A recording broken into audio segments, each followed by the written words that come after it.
রাজ্যের সাধারণ বাজেট সদ্য পাশ হয়েছে।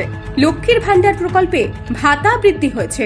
সাধারণ শ্রেণীভুক্ত মহিলারা এবার প্রতি মাসে 1000 টাকা করে পাবেন। তপশিলি জাতি উপজাতি মহিলারা পাবেন 1200 টাকা।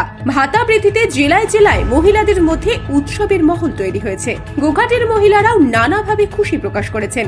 শনিবার গোঘাট 1 নম্বর ব্লক তৃণমূল কংগ্রেসের মহিলারা মিছিল করে বাংলার মুখ্যমন্ত্রী মমতা বন্দ্যোপাধ্যায়কে ধন্যবাদ জানান। মুখ্যমন্ত্রীর ছবি ঘিরে শতাধিক মহিলা তোমায় হৃদ মাঝারে রাখবো, ছেড়ে দেব না গানের সুর মেলান। মহিলাদের পাশাপাশি ব্লক তৃণমূলের নেতারাও পা মেলান। এই বিষয়ে ব্লক তৃণমূলের সভাপতি সঞ্জিত পাখিরা বলেন, বাংলার মুখ্যমন্ত্রী মমতা বন্দ্যোপাধ্যায় সাধারণ মানুষের জন্য নানা প্রকার জনমুখী প্রকল্প চালু করেছেন।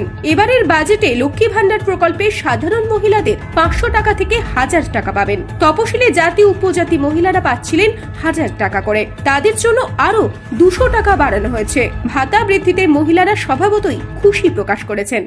সেই বাজেটে মমতা বন্দ্যোপাধ্যায় লক্ষ্মীর ভান্ডার, সাধারণ মানুষ মায়েদের যে লক্ষ্মীর ভান্ডার 500 টাকা করে দিতেন সেখানে আজকে 1000 টাকা করে দিয়েছেন এবং তপশিলি জাতি উপজাতি মায়েদের জন্য আজকে সেখানে 1200 টাকা করে দিয়েছেন।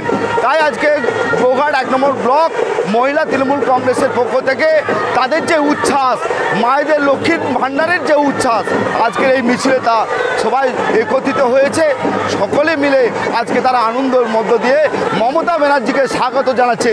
দিদি তুমি আগে চলো, বাংলার মানুষ পাশে আছে, গোঘাটের মানুষ পাশে আছে, গোঘাটের মায়েরা আপনার পাশে আছে, মেয়েরা আপনার পাশে আছে। অপরদিকে পঞ্চায়েত সমিতির সভাপতি বিজয় রায় বলেন, মহিলা তৃণমূল কংগ্রেসের নেতৃত্বে মিছিল হচ্ছে। বাজেটে লক্ষ্মী ভান্ডারের টাকা বাড়ানোর জন্য ধন্যবাদ জানাই। গোঘাট 1 নম্বর ব্লক তৃণমূল কংগ্রেস মহিলা তৃণমূল কংগ্রেসের নেতৃত্বে আমরা বিশাল একটা জমায়েত করে মিছিল সহকারে আমরা পথসভা করব। আপনারা জানেন বাংলার ঐতিহ্য লক্ষ্মী ভান্ডার, যারা 500 টাকা পেত তারা 1000 টাকা এবং যারা 1000 টাকা পেতেন তারা 1200 টাকা। এর জন্যই মহিলা তৃণমূল কংগ্রেসের নেতৃত্বে আমরা বাংলার মুখ্যমন্ত্রী মমতা ব্যানার্জিকে ধন্যবাদ জ্ঞাপন করতে চাই। তো ওনার দীর্ঘায়ু আমরা কামনা করি। দেউস আজ বাংলা, গোঘাট। নিঃসন্তান হওয়ার কারণ স্বামী বা স্ত্রী যে কেউ হতে পারেন। IVF এর অ্যাডভান্স সায়েন্স আর এক্সপার্ট কেয়ার লক্ষ লক্ষ কাপেলের স্বপ্ন সার্থক করেছে। তাই বন্ধাত্বকে হারাতে আপনাদের অবশ্যই আসতে হবে আরামবাগ প্রাণ IVF ফার্টিলিটি সেন্টারে। এখানে চিকিৎসা করিয়ে অনেক দম্পতি সন্তানের মুখ দেখেছেন। আমাদের ঠিকানা আরামবাগ বসন্তপুর আমতলা বিবেকানন্দ পল্লী 2 নম্বর রেলগেটের পাশেই। মোবাইল নাম্বার 7865858781 অথবা 7908098172।